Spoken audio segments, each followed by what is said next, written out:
Assalamu alaikum students, welcome back to my YouTube channel. Today we will discuss commercial preparation of sodium hydroxide by diaphragm cell. Students last lecture के अंदर हमने जो है discuss किया था preparation of sodium metal by sodium chloride in a Down cell method. आज जो है वो इस लेक्चर के अंदर हम डिस्कस करेंगे सोडियम हाइड्रोक्साइड की preparation by diaphragm cell from brine solution. तो सबसे पहले जानते हैं कि ब्राइन क्या होता है। A concentrated solution of NaCl is called brine. Concentrated solution का मतलब है उसमें मैक्सिमम जो है वो साल्ट यानी NaCl जो है वो मौजूद है, वाटर जो है वो कम है, यानी कंसनट्रेटेड फॉर्म है NaCl सोल्यूशन की, तो ब्राइन बना हुआ है। इन इंडस्ट्री सोडियम हाइड्रोक्साइड कहता है is prepared by electrolysis of brine in diaphragm cell. Industry के अंदर जो है सोडियम हाइड्रोक्साइड जो है वो इसी प्रोसेस से तैयार की जाती है कमर्शियल स्केल पे। इसका दूसरा नाम नेल्सन सेल भी है, ठीक है। इस सेल का नाम, डायफ्राम सेल का नाम नेल्सन सेल भी है। इसकी कंस्ट्रक्शन जानते हैं। सबसे पहले it is a steel tank. ये एक स्टील का टैंक है, ये बाहर से कवरिंग इसकी स्टील टैंक है, ठीक है, स्टील का बना हुआ है। And there is a U shape diaphragm, U shape, इसके अंदर यू शेप का डायफ्राम लगा हुआ है, ये वाला, ठीक है, यू शेप में। Graphite anode project into salt solution. ये हमारे पास NaCl का, इसके अंदर हमने साल्ट लिया हुआ है, सोल्यूशन लिया हुआ है NaCl का, यानी NaCl साल्ट है, उसका सोल्यूशन लिया हुआ है। इसके अंदर कहता है प्रोजेक्ट हुआ है एनोड। एनोड टर्मिनल जो है ग्रेफाइट का बना हुआ है, इसको प्रोजेक्ट यानी इसके अंदर लटका हुआ है, इसके अंदर हैंग हुआ है। तो उसके साथ कहता है कि electric current is pass through cell to keep salt solution warm. इसके अंदर जो है ना स्टीम करंट जो है वो अप्लाई किया जाता है ताकि सोल्यूशन जो है वो गर्म रहे, ठीक है। उसके साथ cathode is made up of perforated steel. इसके फंक्शन प्रॉपर जो है वो वर्किंग में डिस्कस करते हैं, अभी कंस्ट्रक्शन पढ़ रहे हैं। Cathode is made up of perforated steel. ये कैथोड जो है, ये कैथोड टर्मिनल जो है इसका कह रहा है कि ये स्टील का बना होता है विद एस्बेस्टॉस डायफ्राम।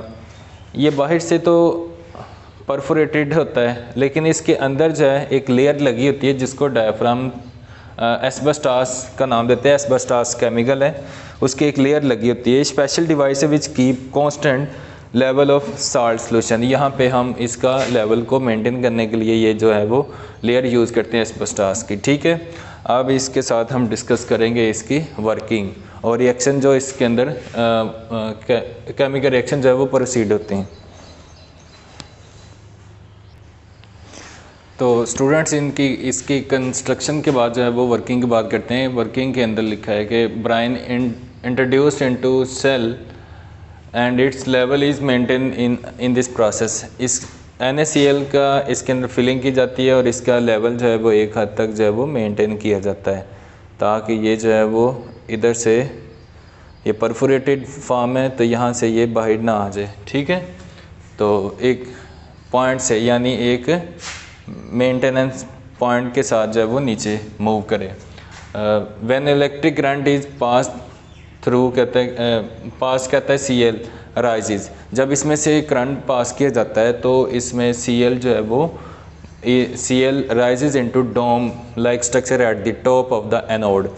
ये एनोड है, इसके ऊपर ये जो डोम बना हुआ है, ये गुंबदनुमा पॉइंट बना हुआ है, यहाँ पे कहता है कि क्लोरीन इसमें से राइज होती है, यानी जब इसका टेम्परेचर हम इसको बढ़ाते हैं, यानी NaCl का जब टेम्परेचर हम सोल्यूशन इसके अंदर मौजूद होता है, इसका टेम्परेचर इंक्रीज़ होता है तो क्लोराइड आयन जो है वो मूव कर जाते हैं एनोड की तरफ। यहाँ पे इलेक्ट्रॉन रिमूव करके क्लोरीन गैस यानी मॉलिक्यूलर फॉर्म में रिलीज़ हो जाती है। उसके साथ कहता है कि hydrogen is liberated at cathode. और हाइड्रोजन जो है, चूँकि इस रिएक्शन के अंदर हमने साल्ट NaCl का सोल्यूशन लिया हुआ था, तो NaCl के अंदर दो आयन तो इसके अंदर होंगे और दो ही वाटर के अंदर हाइड्रोजन और हाइड्रोक्सिल आयन होंगे। तो इसी तरह सोडियम और क्लोराइड आयन इसमें होंगे। तो चार किस्म के आयन थे जिसमें एक क्लोरीन अलग हो जाता है, सोडियम और हाइड्रोक्सिल मिलके सोडियम हाइड्रोक्साइड बनेगा। जो हाइड्रोजन होगी वो यहाँ से परफोरेट से पॉइंट से लिबरेट होकर बाहर आएगी और वो भी उसको अलग किया जाएगा। उसके साथ कहता है कि and escape through pipe where they are collected, क्योंकि ये लिक्विड फॉर्म है, ये बेसन के अंदर जो सोडियम हाइड्रोक्साइड कैच होगा यहाँ पे ये लिक्विड फॉर्म में होगा, लेकिन यहाँ से जो गैस से रिलीज़ होगी वो इस पॉइंट पाइप के ज़रिए बाहर निकल जाएगी, क्योंकि गैस की डेंसिटी कम होगी, वो ऊपर से लग हो जाएगी। तो उसके साथ जो है sodium hydroxide slowly move downward and collected in a catch बेसन। सोडियम हाइड्रोक्साइड इस परफोरेशन के अंदर रिएक्शन होके इस एस्बेस्टॉस लेयर के अंदर से मूव करके डाउनवर्ड मूव करेगा। ये इसके पॉइंट दिखाएं और यहाँ पे ये कलेक्ट होना शुरू हो जाता है इसके अंदर, ठीक है। तो ये लिक्विड फॉर्म में होगा, आहिस्ता आहिस्ता मूव करेगा। उसके बाद इस प्रोसेस में जो केमिकल रिएक्शन होते हैं उसको लिखता हूँ कि NaCl, क्योंकि हमने साल्ट जो NaCl का लिया था उसका सोल्यूशन वो आयनाइज हो गया, पॉजिटिव आयन लैदा हो गए, क्लोराइड आयन लैदा हो गए।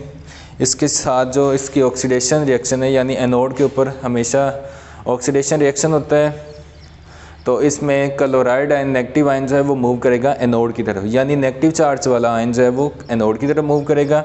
इसमें से क्लोरीन गैस जो है वो अलग होगी, दोनों इलेक्ट्रॉन रिमूव करके, यानी दोनों आयन्स अपना अपना एक इलेक्ट्रॉन जो है वो रिमूव करेगी इस एनोड के ऊपर, और ख़ुद जो है वो मॉलिक्यूलर फॉर्म गेन करेगी बाय रिमूविंग अ इलेक्ट्रॉन। यानी यहाँ पे ऑक्सीडेशन होगी। ऑक्सीडेशन मीन एक तो होता है कि नेगेटिव आयंस का ऑक्सीडेशन, सिंपल डेफिनेशन हम पढ़ते हैं कि एडिशन ऑफ ऑक्सीजन, लेकिन यहाँ पे removal of electron is another definition of oxidation, यानी रिमूवल ऑफ इलेक्ट्रॉन का भी हम कहते हैं कि इसको ऑक्सीडेशन होती है। यहाँ पे नेगेटिव आयन जो है वो रिमूव हुआ है और न्यूट्रल मॉलिक्यूल यानी Cl2 जो है वो बना है। उसके बाद कैथोड की बात करते हैं, रिडक्शन होती है इसके ऊपर हमेशा।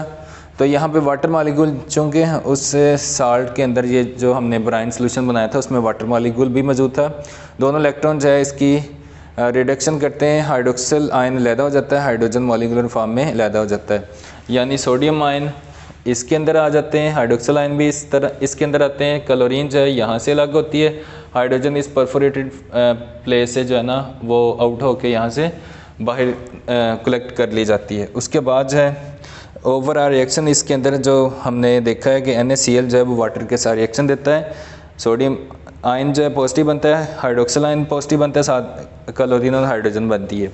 तो ये तो इनके ओवरऑल रिएक्शन थे। तो इसके अंदर जो है दो प्रॉब्लम जो है वो हमें फेस करना पड़ती हैं, तो उसको भी हम मेंशन करते हैं इधर।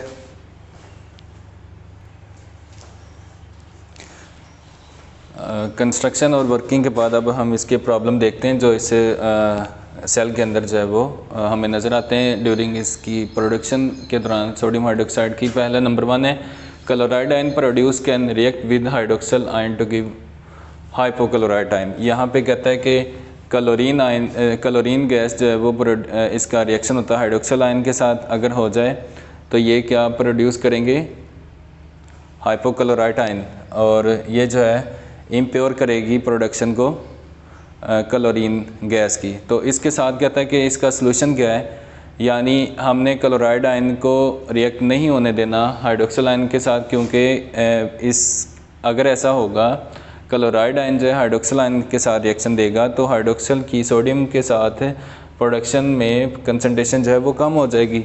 तो ये प्रॉब्लम जो है इसको फेस कहते हैं कि इसका सलूशन कैसे होगा, bye using asbestos diaphragm which keep both solution separate. हम यहाँ पे एस्बेस्टॉस का जो है ना लेयर जो है वो यूज़ करते हैं ताकि इसकी जो क्लोरीन की जो मूवमेंट है उसका इफ़ेक्ट ना हो हाइड्रोक्सिल के ऊपर, यानी दोनों सॉल्यूशन जो है वो सेपरेट रहें। Movement of ions in this solution, यानी उन दोनों आयंस की जो मूवमेंट है इस सॉल्यूशन के अंदर वो बहुत ज़रूरी है। अपनी अपनी डायरेक्शन में क्लोरीन जो है वो ऊपर को मूव करेगी, हाइड्रोक्सिल जो है वो नीचे को, यानी सोडियम आयंस के साथ उसकी रिएक्शन होगा यानी कम्बिनेशन होगी। तो दोनों आयंस को सेपरेट रखना जो है वो इस तरह रखा जाएगा। हम एस्बेस्टॉस यूज़ करेंगे, by using asbestos we can separate these both ions which move in a specific direction, ठीक है। Hydroxyl ion may be attracted to anode where it is discharge to give oxygen gas. Hydroxyl ion जो है वो नीचे को move करना चाहिए, हो सकता है कहता है कि वो कह रहा है कि ऑक्सीजन के साथ डिस्चार्ज टू गिव ऑक्सीजन, यानी हाइड्रोक्सिल जो है वो ये ना हो एनोड के साथ चला जाए और वहाँ पे कहता है ऑक्सीजन बनाए which make liberated chlorine impure, और क्लोरीन का इम्प्योर बना दे, यानी हाइड्रोक्सिल के अंदर ऑक्सीजन मौजूद है, ये ना हो हाइड्रोजन को अलहदा करके ऑक्सीजन गैस जो है वो बनाना शुरू कर दे और ये ऑक्सीजन गैस जो है वो क्लोरीन के साथ मिलेगी, ऊपर जाएगी।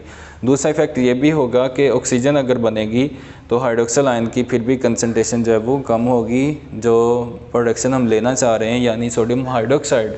हाइड्रोक्साइड आयन सिर्फ सोडियम के साथ रिएक्शन होना चाहिए, वही मिल के सोडियम हाइड्रोक्साइड बनाएगा। अगर सोडियम हाइड्रोक्सिल आयन या क्लोराइड आयन अपनी अपनी डायरेक्शन चेंज करेंगे, गलत टर्मिनल के तरफ जाएंगे, तो उससे आपका प्रोडक्शन रेट जो है वो कम हो जाएगा।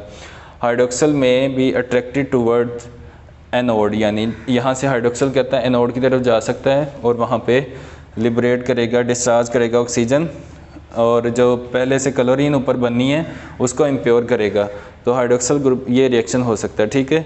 इसको हम मेंटेन कैसे करते हैं, कहता है by maintain brine solution level. चूँकि यहाँ पे हमने देखा है कि ये लेवल जो है ख़ास यहाँ पे मेंटेन करना बहुत इम्पोर्टेंट है। यहाँ पे इसका ब्राइन का ये ब्राइन जो सोल्यूशन है इसका लेवल थोड़ा सा बिलो रखना होगा ताकि ये ऊपर को मूव ना करे, ठीक है, ऊपर को मूव ना करे, टर्मिनल के साथ प्रोडक्शन इसकी ऑक्सीजन ना प्रोड्यूस करे। तो लेवल जो है ब्राइन का मेंटेन करना बहुत ज़रूरी होगा, बिल्कुल ऊपर नहीं रख देना, ठीक है, इससे थोड़ा सा नीचे हो ताकि ये ऊपर को इसके अंदर जो आयंस मूव करें वो ज़्यादा एनोड की तरफ अट्रैक्शन जो है वो ना रखें।